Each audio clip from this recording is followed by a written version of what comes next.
My name is Prince Matchika. I'm a certified real estate consultant. I'm also a real estate due diligence expert. I'm going to focus much on the process of due diligence. In my experience, I've met a lot of people from the diaspora who have faced challenges while trying to invest in real estate in Malawi. As such, I could see that these people are frustrated. They are hopeless. They don't know what to do, and they have nothing to do with Malawi. They don't have anything to do with Malawi. Again, they don't want to invest in Malawi. Now, for us to understand the problem, the extent of the problem, many Malawians in the diaspora have been scammed when trying to purchase land or property in Malawi. What are the common reasons? Some of us, we've trusted friends, relatives, who were well-meaning. We thought they would assist us. But in the end, things didn't go according to what we thought. Some of the family members, some of the friends could be part of that syndicate. Others, they would just contribute because they didn't have knowledge on what has to be involved in a real estate transaction. On the slide, I've shared a story of our sister, Tabitha Jawinga. I believe we all know her. She's a famous Malawian footballer. Unfortunately, she had to go through a situation. She was trying to get a house in Malawi. And in the end, she got duped. Now, you can see the extent of this problem. If a famous person like this one is being duped, being tricked into something, how many people are there out there which we don't know who have faced similar situations?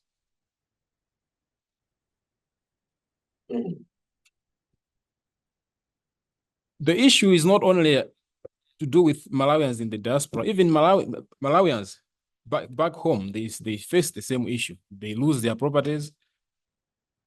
I've shared some pictures. You would see that these are demolished structures.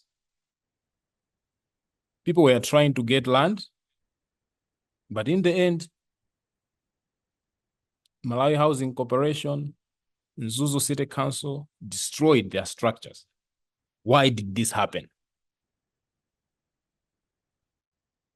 If you look at these issues, behind these issues, there's a thing which I'm explaining right now to do with due diligence.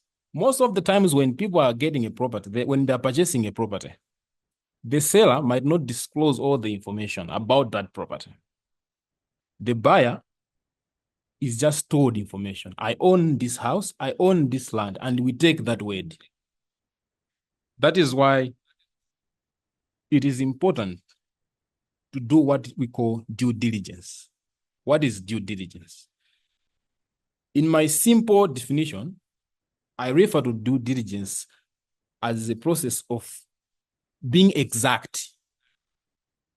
You want to have information that is exact. What the seller is saying should be what it is. So it is a process of verifying information, the information provided by the seller, whether it is true. It involves confirming ownership, legality, and any hidden issues with the property. Now, why is it important to verify the information that you've been told by the seller? As I already said, sellers may not always disclose all information. This can lead to problems after you've made a purchase. Now, if you verify the information, here we are talking of the ownership details, legal status of the property, and the quality of the property.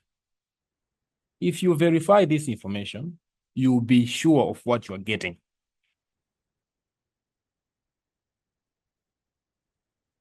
Now, I want to guide you through a step-by-step due diligence guide, a simple process which one can follow. Firstly, ownership has to be verified. In any real estate transaction, ownership is important because everything falls on ownership. As you've seen those buildings which were destroyed, those people use their time, they use their money. You all know what it takes to construct a building, a house. Unfortunately, they constructed on land which does not belong to them. It means the principle of ownership was disregarded. It was violated, which means everything has to be lost because you've built on a land which does not belong to you. Now, after verifying the ownership, you have to check the land size and boundaries. We've heard of disputes to do with boundaries. They are really serious issues. So after verifying ownership, you need to check, is the land size what is being said? Then you need to inspect the property, visit the property and conduct a physical inspection. Lastly, as Commissioner Tembo was saying, there's a land registry where all ownership documents are kept. You need to check, even if a person has shown you the title documents, you need to verify with the lands registry. Now, I've come up with the case study here of Mr. Piri. Mr. Piri, who was outside Malawi, instructed his brother to purchase a house using a loan. The house was priced at 50 million kwacha. Pictures of the house were sent showing a nice looking property. When Mr. Piri returned to see the house, he discovered that the house which was shown to him was not really what was appearing on the ground. He discovered that during the rainy season, the house was getting moldy, walls were becoming wet. That's when he discovered that he was given a raw deal. He sued the seller, but unfortunately the court ruled that he had the duty to find out about what he was getting. He had the duty to find out what he was buying. Unfortunately, he lost the case. Now, you can see that this individual, a well-meaning individual, a well-meaning Malawian who had a vision to own a house in Malawi, but he was staying abroad, he trusted a brother only to find out that the building they got was not what was presented to them. This is a case of lack of proper due diligence. There's another case of Mr. Banda. He wanted to buy a farm in Matchika. The farm was claimed to be 200 hectares, priced at 1 million kwacha per hectare. We examined the farm. It was discovered that 34% of the land was encroached, meaning people had overtaken it illegally. People were staying there illegally, and it was very hard to remove these people. 21% of the land was uncultivable due to its hilly terrain.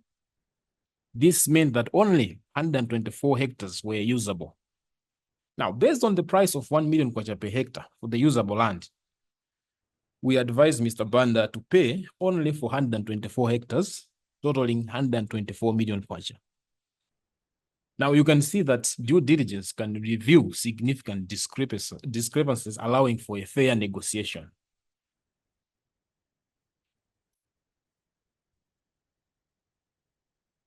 On the last point, I have to add that just because you found some mistakes on a property when you're conducting your due diligence exercise doesn't mean you should abandon the deal.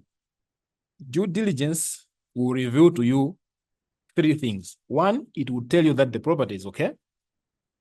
It will tell you that the property has grave mistakes that you should back off.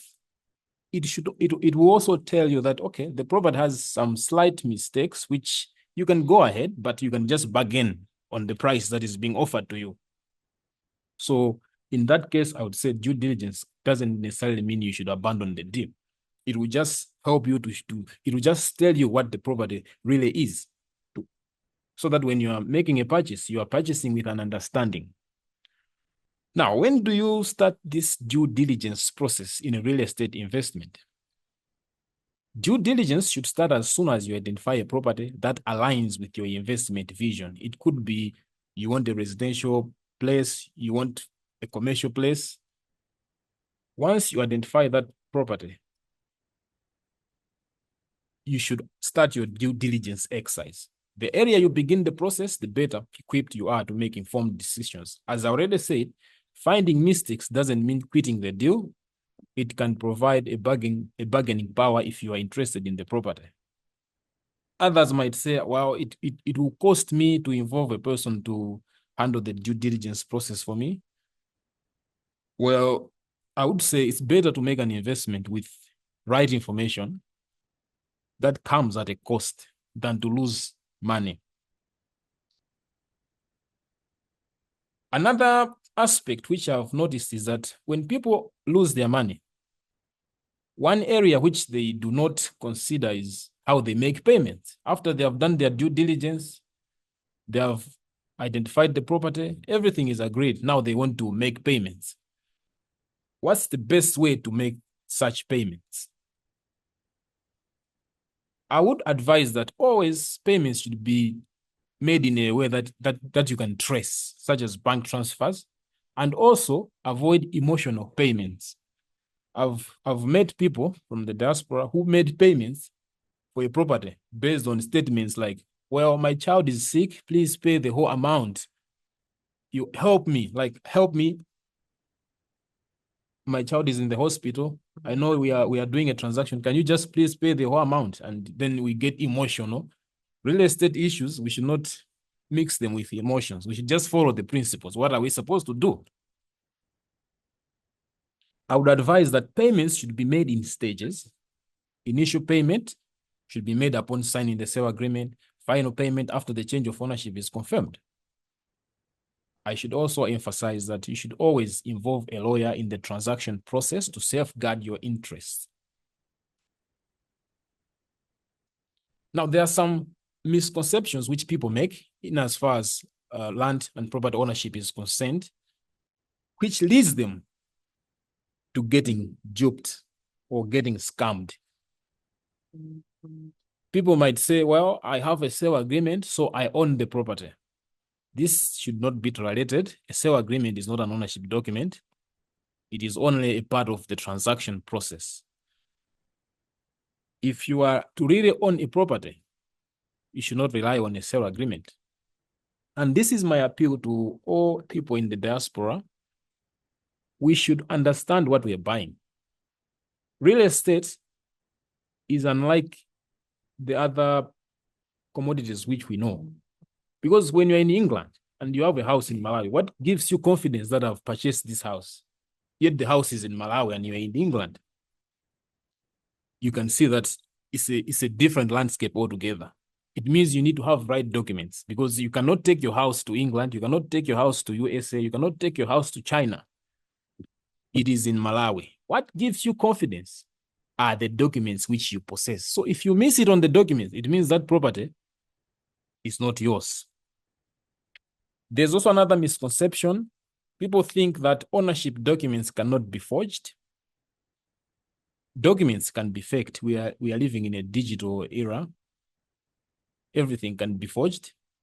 That is why it is very important to verify the documents with the lands registry.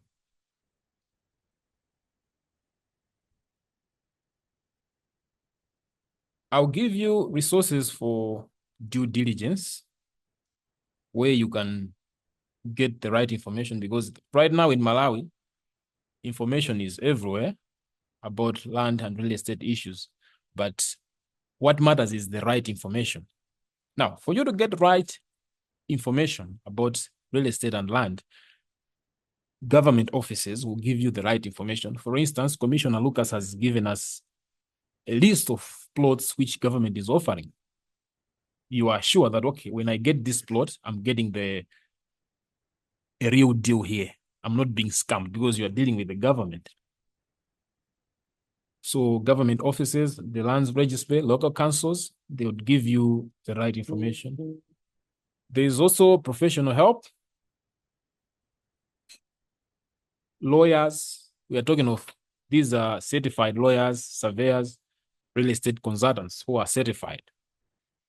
You can also check online resources. There's a page, Real Estate Talk.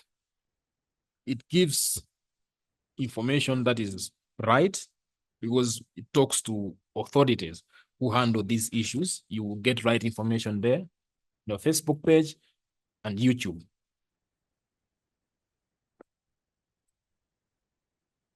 Now, maybe some might be asking, if I have been scammed before, what do I do? Well, this question, I'm posing it because I know things in the past they happened. But after this webinar, we will no longer have people getting scammed from the diaspora, because now it's a shift in how things have been done. This is a new dimension. But in case someone has been scammed, someone has taken their money and then they haven't given them what they needed, we can help establish a case if you have been scammed. We've been in contact with fiscal police, and currently we have one case now which we've reported. Someone was told that they are buying land, only to find out that the land doesn't exist. The money was taken. Fortunately, this person was documenting everything, and there's a case which has been established at fiscal police, and I'm sure the money will be given back, and that person will be taken to book. But as I've said, after this conversation, no one will be scammed, because we have changed in the way how we do things. We want you to invest in Malawi with confidence, smartly, knowing what you're doing, and knowing that you are dealing with the right people.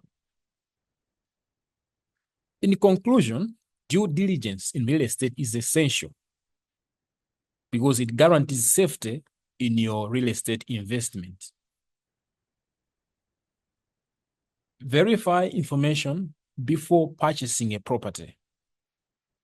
Conduct thorough inspections to uncover potential issues.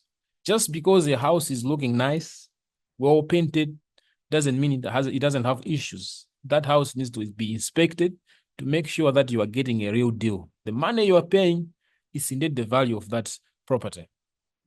Start due diligence early in the property search process. Mistakes can provide a bargaining power in negotiations. These mistakes I'm talking of are mistakes which you have discovered in the due diligence process. As I've highlighted in the presentation, it doesn't mean that if you find a mistake, then you have to abandon the deal. No, some mistakes can help you have a better deal. Use traceable payment methods to protect your investment. Involve legal professionals to safeguard your interest, and beware of common misconceptions regarding ownership and documentation. Lastly, seek help if you have been scammed. We can assure you support is available. We will assist you. Thank you so much for your attention. May God bless you.